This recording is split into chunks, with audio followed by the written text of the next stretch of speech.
Ahoj, jak se jmenuješ, odkud jsi? Ahojte, som Ema Fajnor a som z Bratislavy. Emma, pověz mi, co jsi dnes dala na sebe.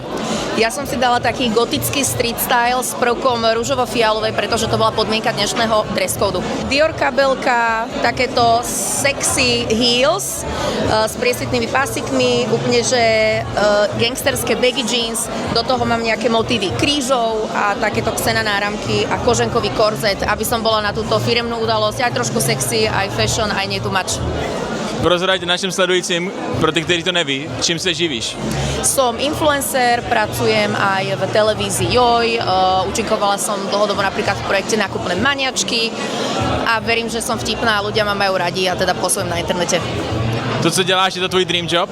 Rozhodne áno, pretože moje motto je, že túžim byť milovaná, rešpektovaná a platená za to, kým som a táto práca mi to určite umožňuje.